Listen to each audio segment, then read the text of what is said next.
helped this guy recently. Now, this guy had an issue about money because his mum had an issue about money. And when I looked at his whole family, I don't call it a family tree, I call it a family web. When I looked at his father's side, and I could feel back a few generations, someone got killed around money, and that issue hasn't been resolved in the family. So everyone in the family has got issues with money. The mum picked that up, even though she's not she's in a different family unit. So she controls the father around money because she's scared about money. And the son has picked that up. So he's actually got issues around money. So that shows how easy we can pick up thoughts from, oh my God, why my mother's controlling me around money? And therefore that's what he'll probably do unless he breaks that pattern.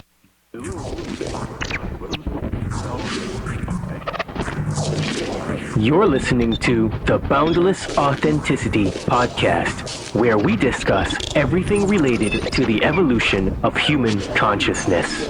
At the very least, people need to understand that the United States builds bunkers, which are basically cities underground, every 3 months. Basically, when you dream, you tap into your subconscious. It is your nocturnal intuition, your creativity and imagination unchained from conscious reason, ego and logic. They're biologically alive, but they have no soul. They have AI consciousness. They can alter your conscious of the brain to get the brain. We live in a multidimensional reality. Whether it comes through esoteric information in the spiritual realms, or the UFO people, experiencers, or mainstream through quantum physics and through mainstream science now realizing that parallel dimensions probably exist. We're all spiritual beings. We're all having these human experiences. We've heard that phrase over and over and over. But what does that really mean? You know, all the big questions of life, we have these answers inside of our souls. We're ultimately studying the nature of what it is to be human, good and evil, our psychology, how we think, our health. That's why I love Bruce Lee's great quote, all knowledge is ultimately self-knowledge. The Boundless Authenticity Podcast.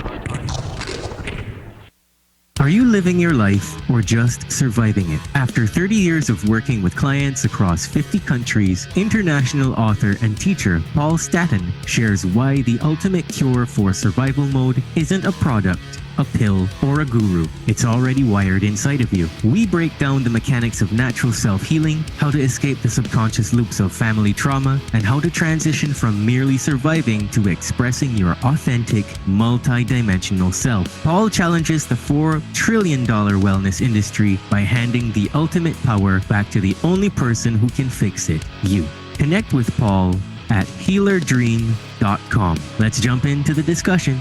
So, Paul, it would be absolutely ridiculous to start this interview with any other question than how did you become a healer? That's a really, really good question. Because quite often what happens in people's lives is that they have an emergency to wake them up. One thing I like to do is I actually like to play with words, right? If you look at the word emergency, it's like emerge and see, right? In other words, you have this experience to wake you up. And for me, that was about 30 years ago when one of my friends almost died in a car accident. And when I went to hospital to see him, I freaked out because I thought he was going to die. Like he had bars through his leg to hold his leg together. And I thought, oh my God. You know what I mean? And I was almost fainting. So I went to stay in the botanical gardens next to the hospital and I pondered about my life. And I thought, I'm really unhappy. I'm angry. I'm not really living my passion. Even though I was teaching university at the time, quite successful, like I won a National Teaching Award in Australia, I still wasn't really happy. So I thought, no, I'm going to leave university. I'm going to go on a journey to learn how to heal myself because I never feel comfortable with Western hospitals or Western medicine. So I took a year and a half off to learn a lot about energy and consciousness. So really, initially, it was actually to heal myself. But then when I started working, I thought, I'm going to see if this works with other people. It opened me up because I realised what a strong empath I am. So I can feel people's energy and I can look at people and I can, from their energy, I can determine what their underlying causes are. So then I thought, well, I'm going to do this full time as work. So that happened 30 years ago.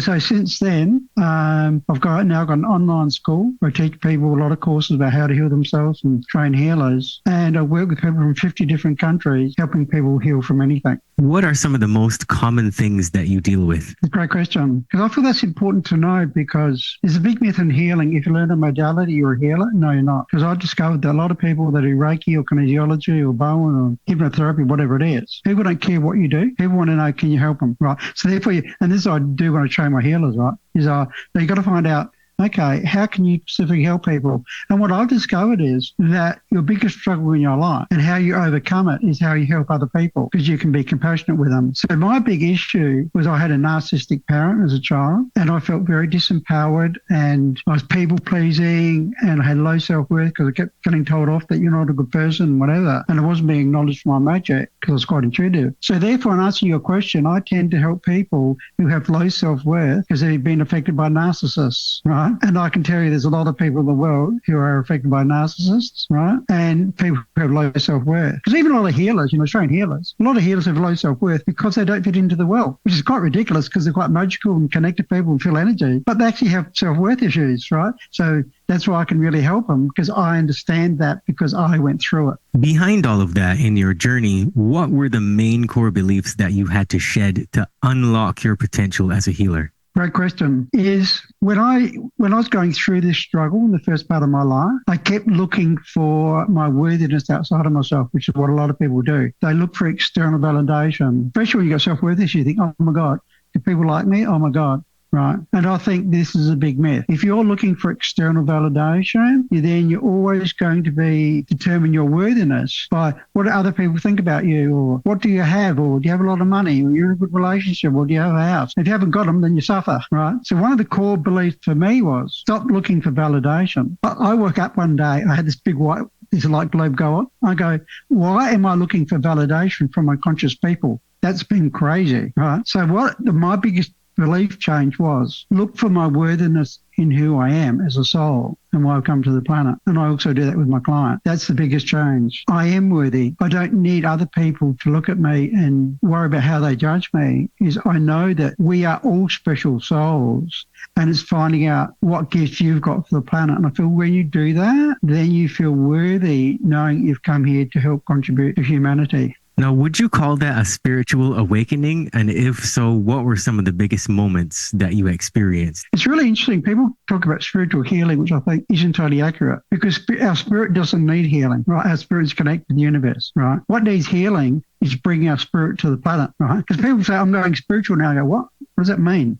No, you actually go in the wrong way. It's knowing how to bring your spirit into your body so you can manifest in this dimension, right? So for me, awakening is knowing how to bring your spirit into the earth so that you can use your body to manifest your purpose. That's what I feel an awakening is. I have to agree. I tell people all the time, it's very simple. And, religious organizations and spiritualists have been saying it forever. Everything that happens in the spiritual realm is what you experience in the physical. So totally. Why does there need to be an awakening process? Yeah, totally. It's like, because we are a soul, we just got to connect to it. Because what a lot of people do is, and this is part of that external validation talked about, because people have a trauma when they're younger, like I did, like had a controlling parent, what the hell, aren't people liking me for who I am? Right, is what people do is they look for validation outside of themselves, and therefore they keep fighting against who they really are. It's actually what you're saying, it's quite easy. It's just be who you are, know who you are, and give yourself permission to be that. Yeah, to me, illness and healing is simple, but most people just don't understand it because the matrix confuses people, right? I like the word matrix because I play with words, as I said. That's one of my gifts, right? But look at the word matrix. It sounds like ma-trix. Ma is mother, so mother of all tricks. So the matrix is a trick.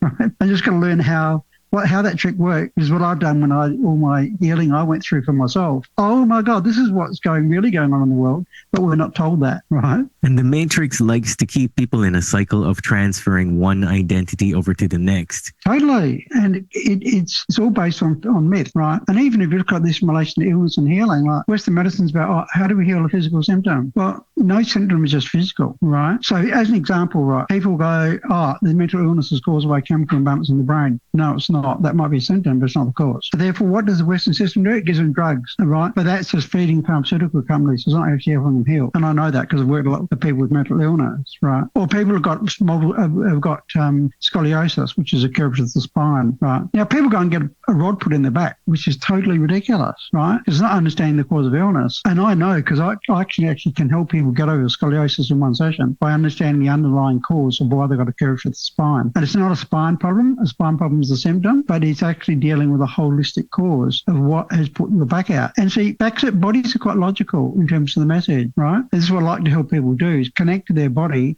and understand what message your body is telling you. And backs are about support, because what does a back do?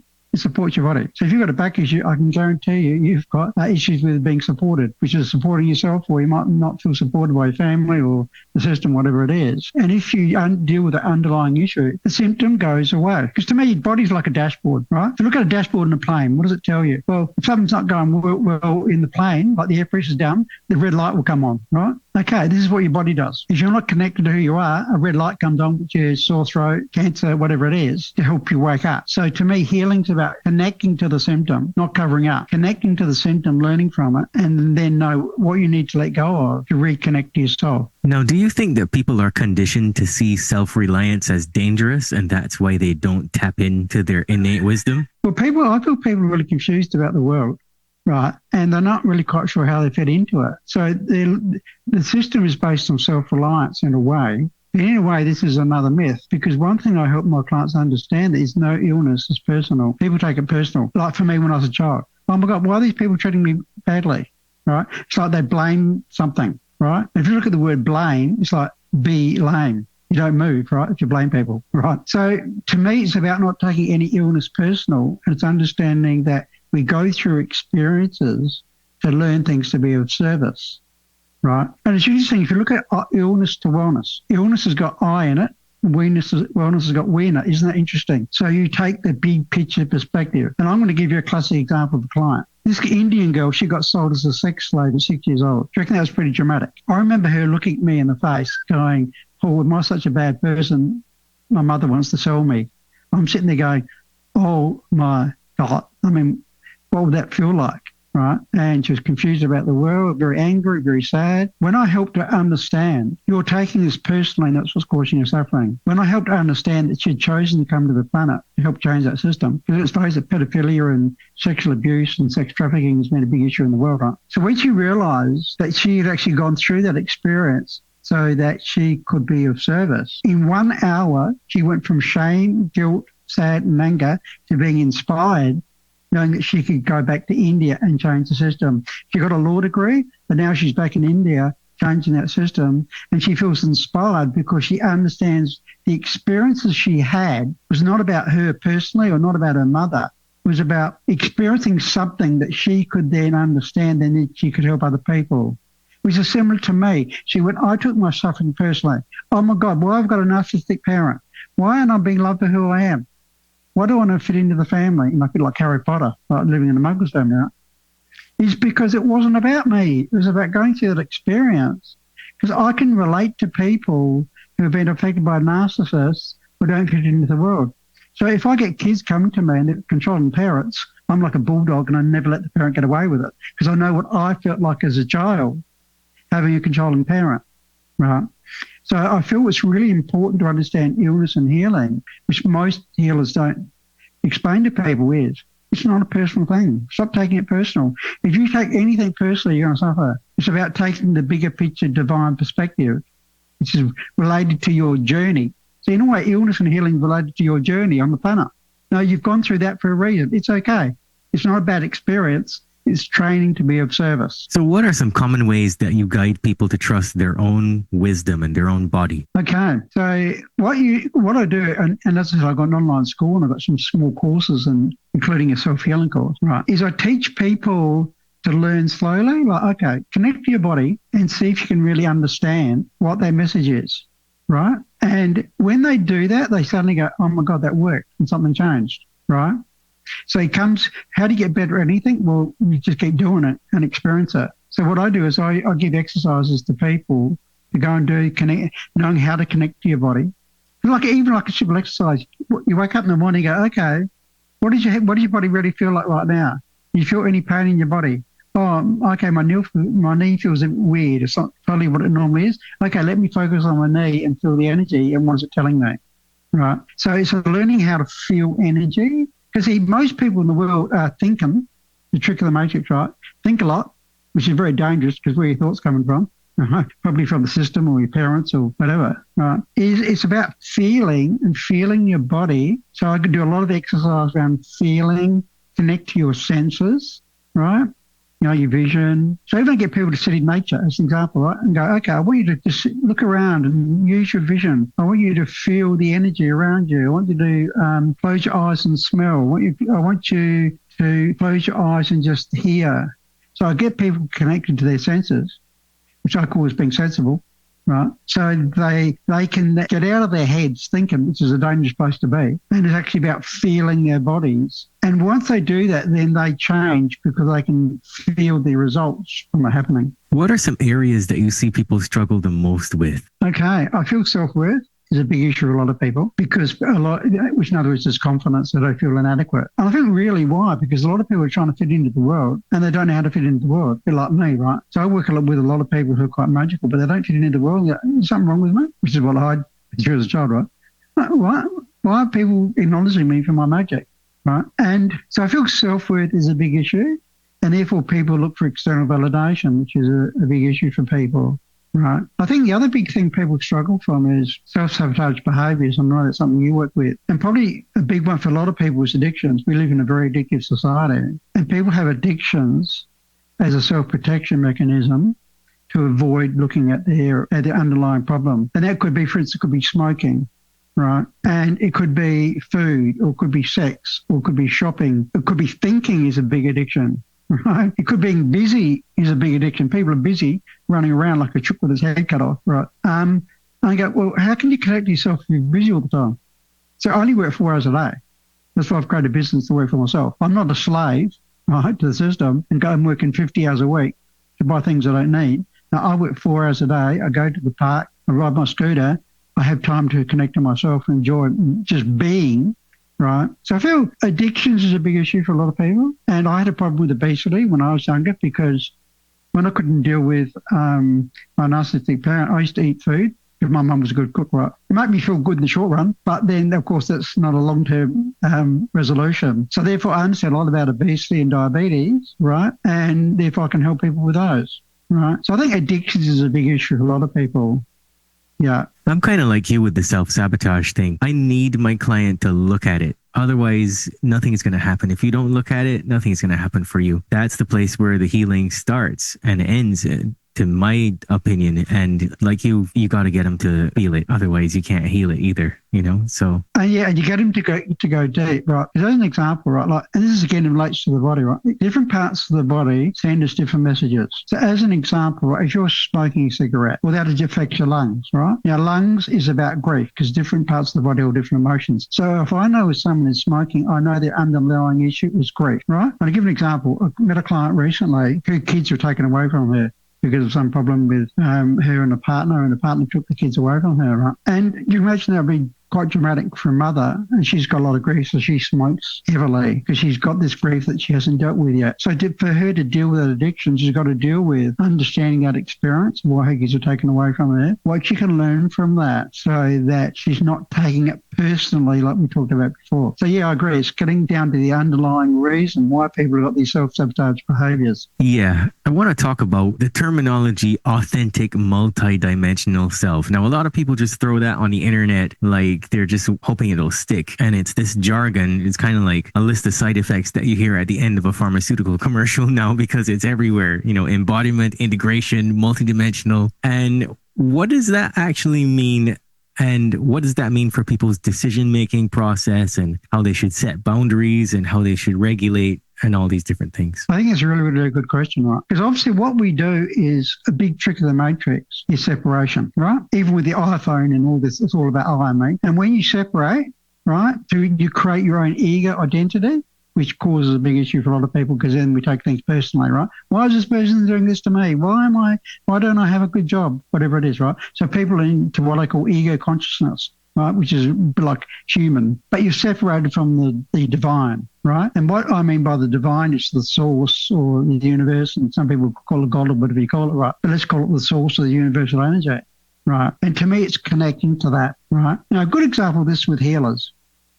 Right, this is a good example, I think, to highlight my point. A lot of healers have issues around confidence. Oh my God, can I be a healer? Can I actually help people? What I help them understand, it's not about you. You don't actually do the healing, people heal themselves. And all you are is a facilitator for the divine to come through you, right? So when I'm actually doing healing, I'm not doing the talking. I'm connecting to the client and connecting to their higher self and the divine and bringing through whatever messages. So when you take away that thing it's about me as a healer, it's actually simple and it's more empowering. So in terms of answering your question, I think we're authentic when we're connecting to the multidimensional, in other words, the whole universe, not just the third dimension, right? When we're connecting to the whole vibration of the universe and allowing it to come through us and not taking things personally. I'll give you another example. I watched this guy playing the violin in the city, right? He was busking, right? He had his eyes closed, so he wasn't looking for a validation. And I'm not kidding. He had hundreds of people watching him. And what came through that violin was actually divine. Unbelievable. Now, he realized this wasn't him playing it. He realized the divine was working through him to bring this music.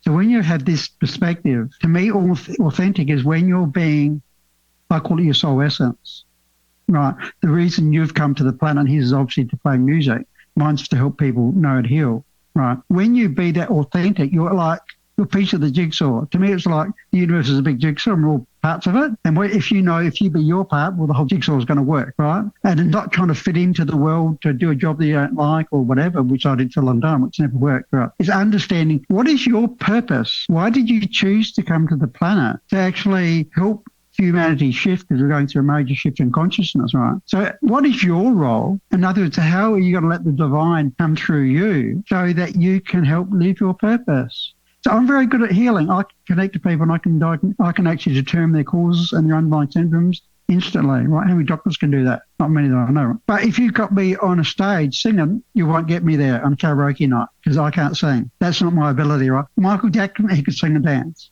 Right? That was his way of sharing his messages. So when we connect to who we really are, our life purpose, and allow the energy to come through us and not taking things personally, knowing it's the divine and we're just a vehicle for the divine to express itself, for consciousness to express itself, then I feel we're being that authentic, multidimensional self.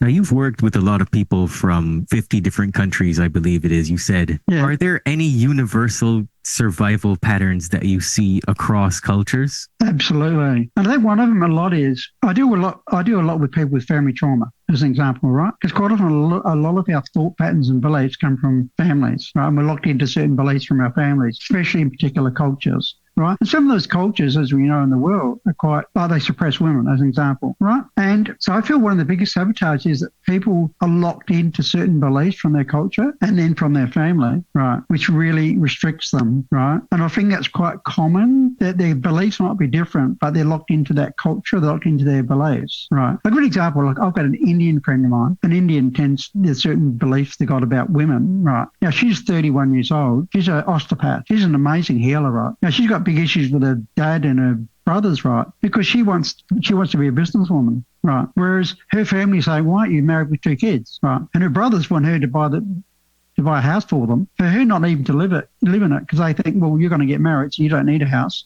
right? So why aren't you putting money to the family to buy a house, right? They see there's certain beliefs about the role of a woman, right? Now, she's empowered herself enough that she's following her own journey, right? Because she knows, as we talked about before, her authentic self. So I feel one of the biggest self-sabotage programs is people locked into certain beliefs from their family and from their culture. And I feel that's one reason why I've traveled a lot, because I understand a lot about particular cultures. Like last year I was in Kenya for 3 months, right? And I understand their cultures and I can see why they think in particular ways based on their beliefs, right? So I love to open people up to look at things from a different perspective so they can be empowered and live a life of passion and joy and not being locked into self-sabotage behaviours to try and fit into the family unit, which they don't really want to do. Yeah, I understand. Where I'm at, there's common repeating patterns in people. And it's almost like they all know each other. They're all family to each other. It's the same issues. And most of my clients come from the United States and Canada. And it's like each country has its same repeating patterns as well. And it's like, wow, all these people are related to each other.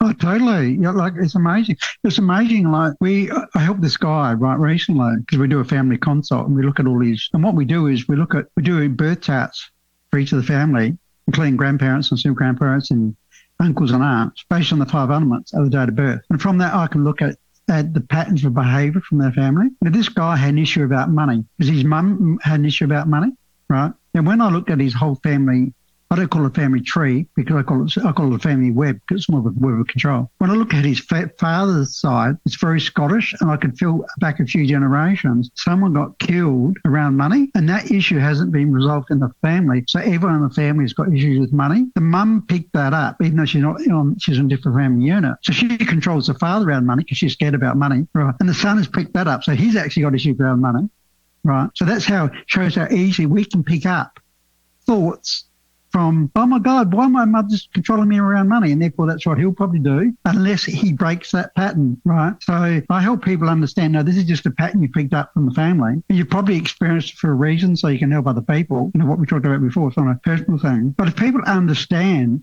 oh my God, I had this belief from the family, this actually helps them free up. I'll give another example. I helped this lady who had issue about trusting her voice, right? And she came to me and said, I really want to share my voice. I don't know really where this comes from. But when we looked at her family web, right, I picked up energetically, because I can connect energetically from a multi-dimensional perspective. I picked up that she got raped by her uncle, which she wasn't totally aware of because she had actually blocked it. Now, when we opened it up, she actually said that when she was younger, she got told to shut up and not talk about being sexually abused because the family wanted to hide it, right? So therefore that affected her ability to share her voice, right? Even though she'd been sexually abused, right? So when I helped, and she was very angry with her family and very sad and didn't talk to her spirit from the family because she was actually just told to shut up, right? So the family unit wouldn't be affected. Now, when I helped empower her and understand that she went through this experience of being sexually abused, right? Because this is her role in on the planet, is to help women overcome this issue and have a voice, right? Now she actually feels empowered, totally.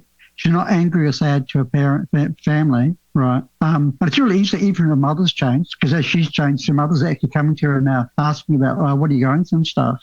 So she actually feels really empowered. She now feels she can share a voice. And now she's helping other women find their voice because she now understands what they went through. Right. So that self-sabotage behaviour, like shutting up, which is another big self-sabotage behaviour. You don't speak because you're scared of being judged, right, or told off, right. So that's another example of how you can help someone release that so they can actually live their purpose and help consciousness in humanity shift. Some people struggle really badly with just managing, experiencing spiritual states that are really deep and then having to come back to this reality of paying bills and dealing with conflict and all those different things. How do you help people with that? No, that's a really, really good question, right? And I think I'll use an example here.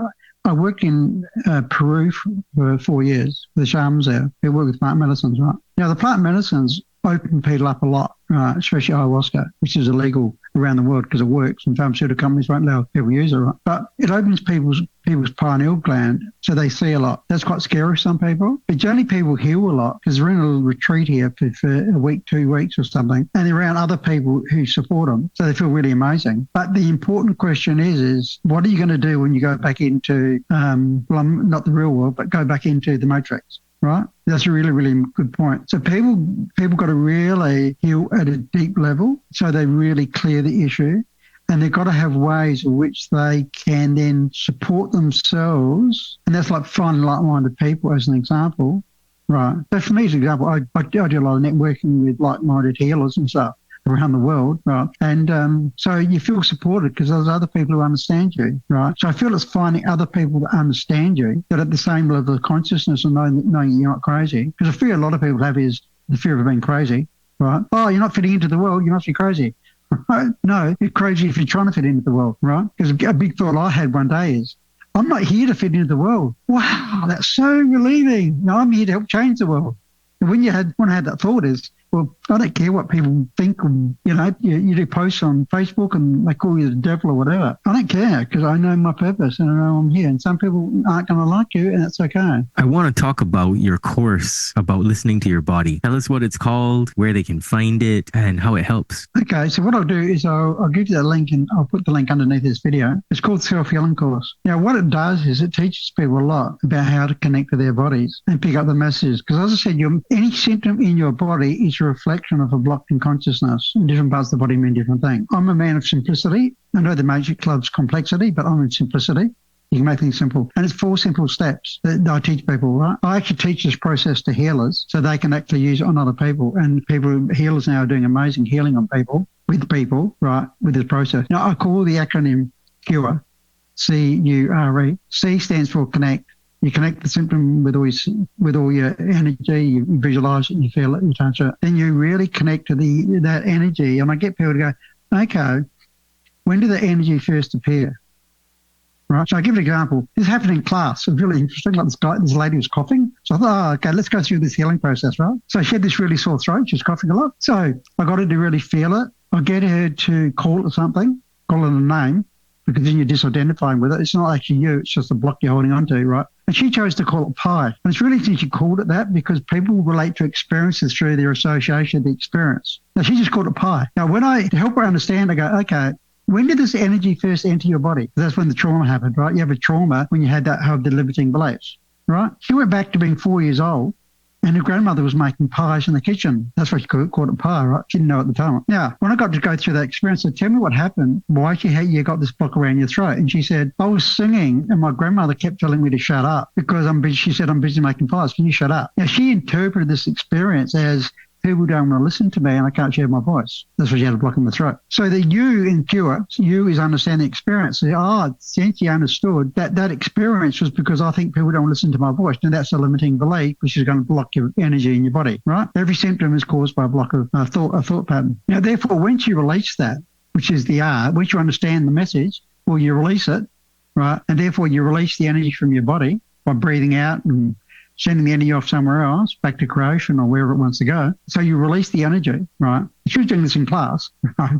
But you can do this yourself. Is the energy in the throat looks so different. And everyone in the class was looking and they go, oh my God, you look so amazing, right? And the E, cure, C-U-R-E, and the E is, well, you've evolved, you're in higher consciousness and you feel energized.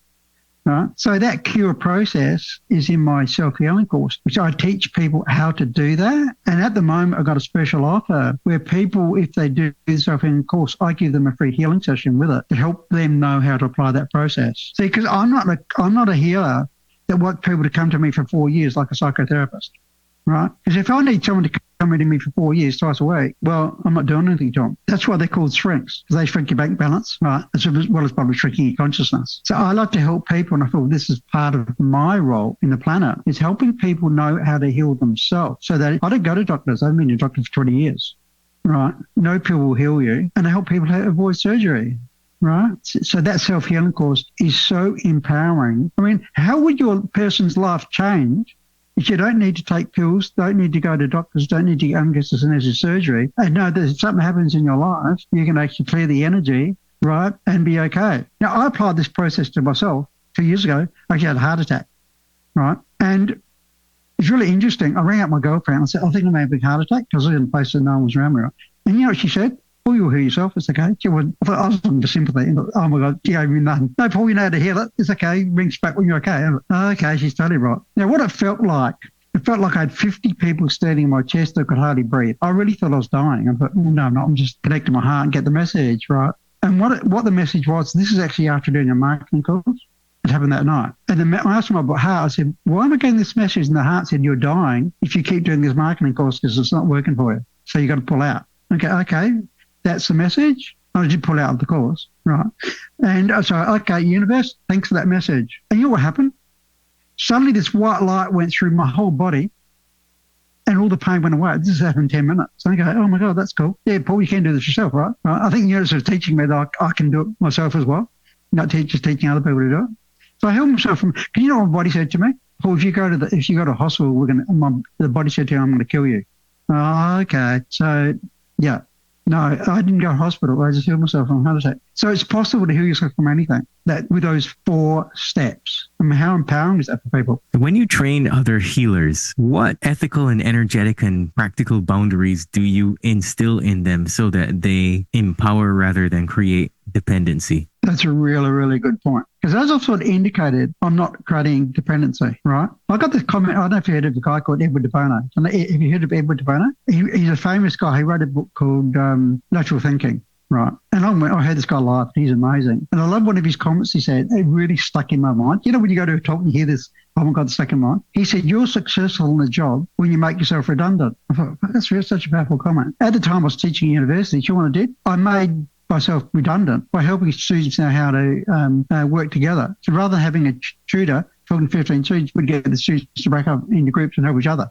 So I made myself redundant. So with healing, I've become successful when people don't need me anymore and know that they know how to heal themselves. So my whole approach when I'm training healers is teaching them how to help people empower themselves by knowing how to heal themselves so they don't need to come to me anymore. Because why is a person coming to me? Well, because they're not quite sure how to connect to the divine energy or they're not quite sure of the process of how to heal from a symptom. So what I'm doing, I'm empowering them right from the start. I'm going to bring this energy through for you, but guess what? I don't want you to come to me for the rest of your life. And every time you're ill, you want to come to me. I'm going to teach you how to do it so that you know how to do it yourself, right? Another example of that is like this guy came to me.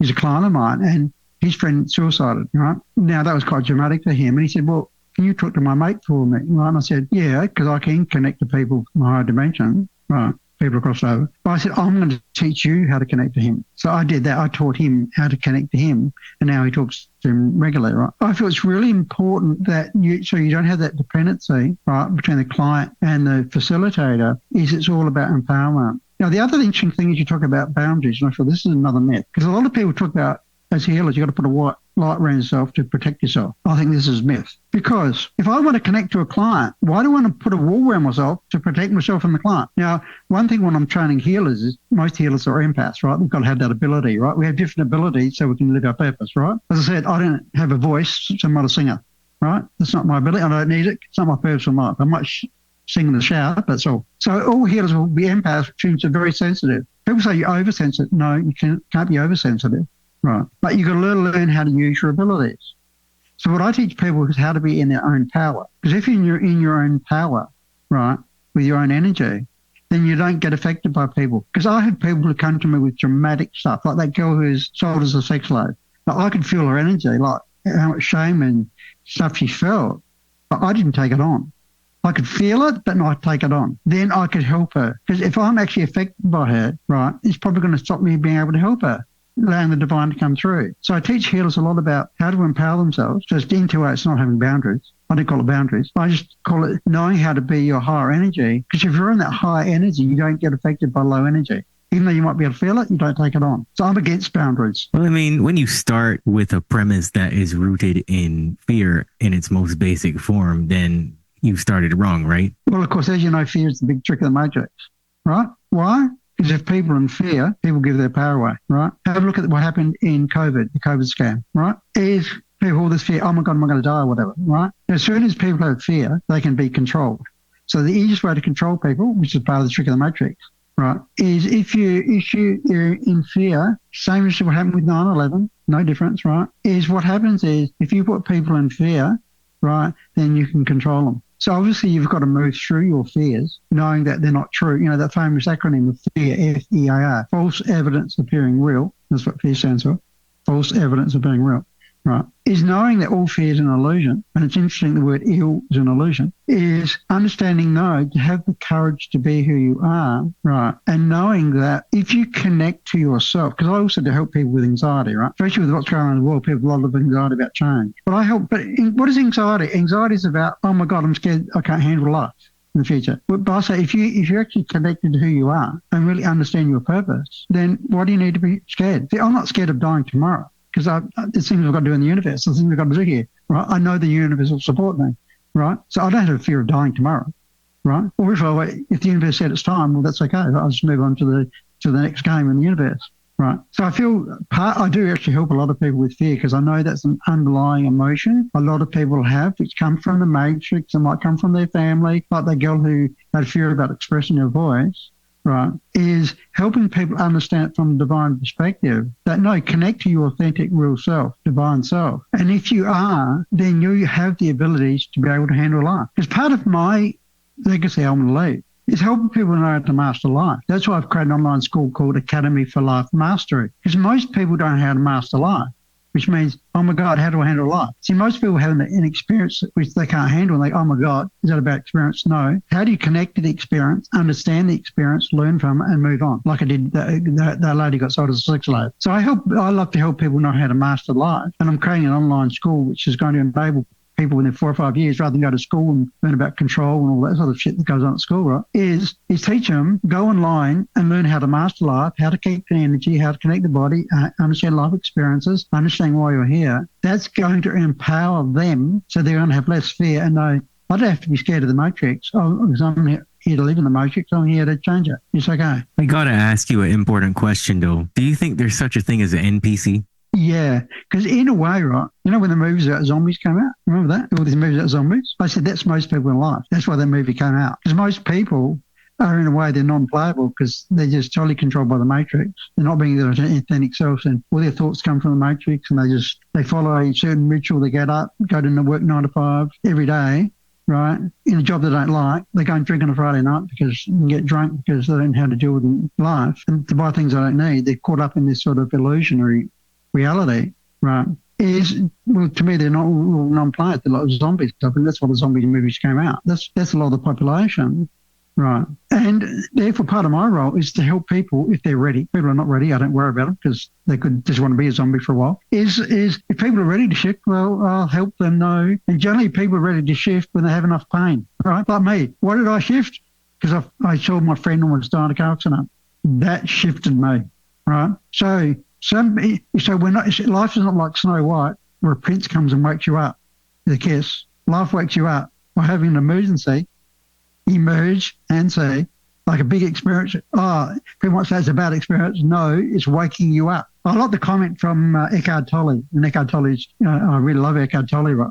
He talks a lot about the power of an hour. His book, The Power of an Hour. I love his comment because I do some of his online classes. He said, every challenge in life is an opportunity for you to open up to more consciousness. That's why we have a challenge. So if something happens in my life and I go, oh, okay, that's interesting, that's a challenge, right? What do I need to learn here? How can I increase my consciousness? I don't have bad experiences. Sometimes I have learning experiences or just have joyful experiences. Others are learning experiences. And if you look at life as just learning experiences, well, you're not going to suffer. You don't have fear, anxiety. You go, oh, that's cool. I just need to learn. And life is a big teacher. So in terms of non-players, I feel there's a certain amount of population now in the world, not a large population, but there's still a certain proportion of people who are now more aware of what's going on from a multi-divine perspective. And humanity is going through major suffering right now because hopefully that's going to wake people up because pain is a motivator, right? Pain helps people shift, right? So, and you might call them non-players. They're just being controlled by the matrix. They're like little puppets, and they're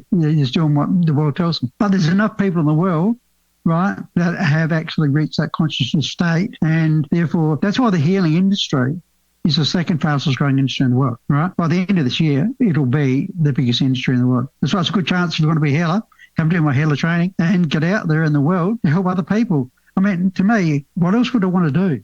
Helping people connect to who they are, get rid of their suffering and feel joy, happiness, and be healthy. I mean, my God, what other job do you really want to do? And I know you do similar things right in your work as well. One of the most common things, and I know I'm going to see it every day, is people who are stuck in some storytelling or blaming or spiritual bypassing. There's a lot of people that are obsessed with getting more and more information, and there's the next guru and the next life coach and the next, influencer, and then they never do anything. What do you think about that phenomenon? Well, these people are in ego consciousness, right? And to reflect your point, I see it in healing a lot. One of my students last year, I kicked her out of the course because she wasn't ready. What she does is, what some people do is they keep doing healer training. Oh, they keep learning this modality, like they're a full-time student, right? But they're not out doing anything. They're not going out and helping people. See, I help people know how to help people heal in 6 months. And then they're out there, actually can do it. But this lady didn't really want to shift. I could feel that and said, if you're not ready to shift, you're not doing my course, right? Because I don't want to work with people who are not ready to shift, right? So for some people, they're still locked into that ego consciousness, that separation, which I talked about earlier. And then if you feel separate from the universe, then you try to protect yourself, which is what an ego does, right? So therefore, you blame other people. Oh, my God, my life isn't working because of that person. It's because of the government, or it's because of that person, or it's because my mother doesn't love me or something. No, life is never about other people. That blame game.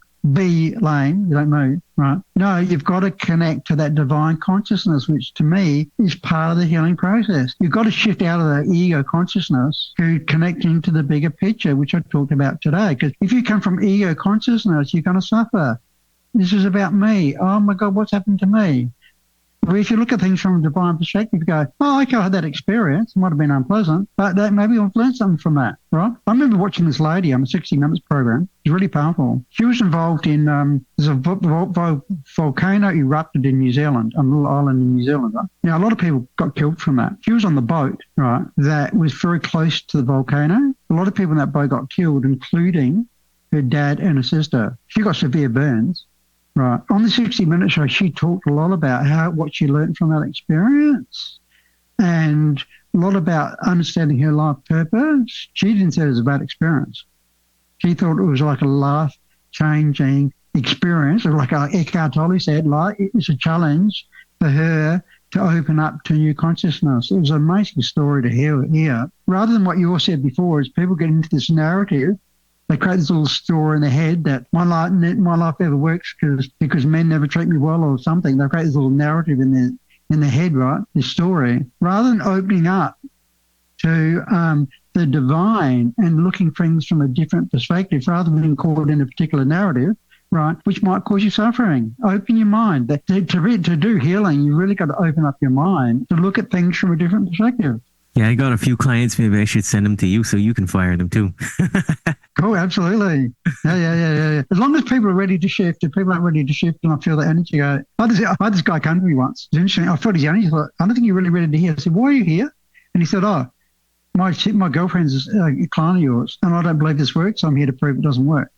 And I said, that's the end of the session. Because if you don't believe it works, it won't. So I kicked him out. He rang me up 2 weeks later and said, now I'm ready. Yeah. So I don't work with people. If I feel they're not ready, because some people, right? Some people, they keep going to different healers. Oh, I've got arthritis, it never works, whatever. No, because they're not ready to heal. If you're ready to heal, you will heal. You'll attract the right person to help you, right? But some people keep blaming, like the game you said before, right? Oh my God, my illness, I can't overcome it, right? Because, right? The people are caught up in complaining, right? The story, right? Whereas as we know, anything is healable. Right? Anything is healable, right? There's a story about this kid. His leg got cut off and he grew it back. That's what's possible. You can open up different possibilities. He grew his leg back. You know what I mean? That's what's possible. Exactly. I had this guy recently. He came with a back injury and it turns out he had all this other stuff going on, of course, as you know, because it's never just as simple as that, right? And he's got the same story. He's been to all these different people and it didn't work and all this. And he's outsourcing the reason why it didn't work to their process not working. And he starts saying to me when it's working, he said, I can't believe this is working. This shouldn't be working. And I'm like, really? And then he starts telling me some other stuff. And I told him that what he was saying wasn't factual. And so he says, well, you're a narcissist. I said, okay, well, you're fired. Yep. So you're not ready to heal. You got to go to somebody else to figure out that, it's you. Yeah, totally. Absolutely. I do a similar story. I had this guy, he had a back problem, back issue. He'd been to 9 specialists, including hospitals and doctors or anything, and they said his back's not healable, and I said, it's rubbish, right? And because quite often I get people who come to me because nothing else works, but they hear stories so I can help them, right? Now, this guy, I helped him deal with his back issue from a holistic perspective, as I talked about before, back's about not supporting himself, right? So I did a lot of energetic body work, which I also do. I call it energetic engineering. Right. It's a bit of a family joke because our brothers are civil engineers. So one day I said, I do energetic engineering. So they got no idea what that meant. And I said, well, that's a good term. So I called my body work energetic engineering. So I did this bit of coaching with this guy, energetic healing. When he got off the table, I am not kidding. He skipped literally around the room. He was skipping, right? And you know what I said to him? Skip down to the hospital and sue those doctors for telling you rubbish that this is not healable. And he came to me for one session and that was all he came. He was ready. See, he was ready to heal. Right? Because when he came to me, he said, no, I feel I can heal this, but doctors tell him it's can't. I don't really believe him. I said, yeah, you're right. So it's good that you come here, and if you're open, I can help you, right? But of course, it's always important to facilitators, like you said before, not being people dependent. I'm not healing you, but I can help you heal yourself. If you're open to it, if I just give you the little tools for you to connect your body. Now, watching that guy, he was about 50, skip out of my consulting room, happy and joyful. That's why I love doing this work. Tell everyone about the various courses and books that you have available and where they can find you. Cool. So I'll put these links underneath this video. So I've got a website called Lighthouse for the Soul. That's the name of my business, which is true. I'm like a lighthouse. Like I shine the light in people's journey so they don't hit the rocks, right, which is having a major drama. So Lighthouse for the Soul. Now, on that website, people can find details about my Academy for Life Mastery, my online school, which has got 15 different courses on different aspects of how to heal yourself, like the self-healing course I talked about. But there's other short courses about emotional mastery, how to work with your emotions, because most people don't know how to feel, right? There's courses on how to overcome dominating people, because that was a big issue for me as a child. Right. So I've got a lot of how to heal your mother wound or how to heal your father wound or how to be more playful, and there's a lot of short courses people can do. But on there's also my Healer training course, which is called Unlock Your Inner Healer. I've also I do a Healer Masterclass, and there's a replay, so I can give people a link to that, where they can watch it. My approach to helping people become holistic healers, not learning about mortality, but learning about themselves and how they can connect themselves, right? So people can become a holistic healer within 6 months.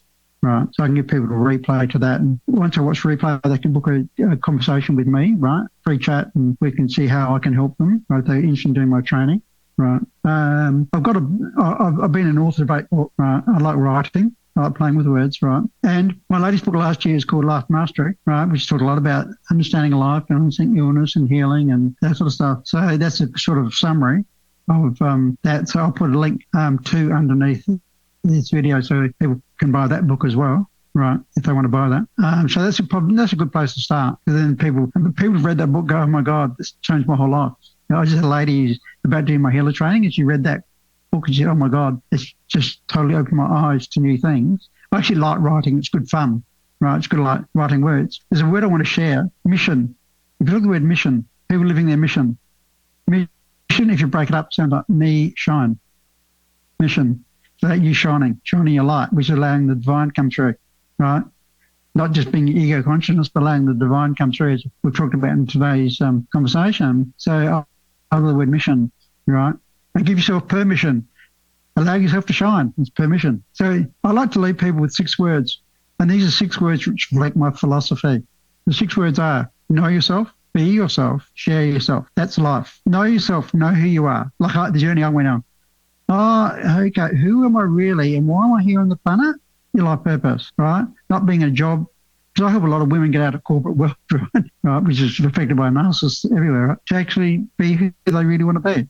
So it's about knowing who you really are. Why are you really here? From a divine, multidimensional perspective. Then it's be yourself is about, well, give yourself permission to be who you are. Not looking for external validation, but just knowing this is your purpose, right? Like that guy playing the violin. He was just allowing the divine to play through that violin, right? Be yourself, and then it's about sharing yourself. Well, and of course, sharing yourself is about sharing your divine purpose as to why you're here. So I share my gifts with people, and I could just be going to a cafe, right? And I'll share, right? I had to take my computer the other day because my screen cracked, right? And one of the reasons I created that, because when I went in the Apple store, the lady there was going through stuff, and I picked it up. I said, I'm got a lot of sadness and about relationship. And she said, oh my God, you're totally right. Right. So I had to chat with her, right? So in a way, I'm living my purpose, even just taking my computer in, right? That's changed her life, right? She actually wants to do my healer training as well, by the way, because she said, oh my God, I'd love to coach people. I want to get out of this job and whatever. Right? So sometimes you might create something like getting a computer fixed, but that could just be so that I could actually meet somebody. And plus, I actually found a client on the tram on the way there as well. So I picked up 2 clients. I'm just actually having that. So that's going to pay for more money than it cost me to fix my computer. Well, Paul, this has been an insightful and valuable conversation. Thanks for being on the Boundless Authenticity podcast. I'd just like to thank you very much for your time and allowing me to be a guest on here, and just hope that your people here listening to this even just pick up one thing and change their life, and they can contact me with the details below. But I really appreciate your questions. They've really enabled things to go deeper, and I can really see that you're very passionate about helping people and helping other people like me, speakers, got out to the world, so more people can get access to more healing if they're really ready to change their life and change consciousness. So I just want to say well done on your creating your podcast. It's fantastic as well. I appreciate the kind words. Thank you. My pleasure.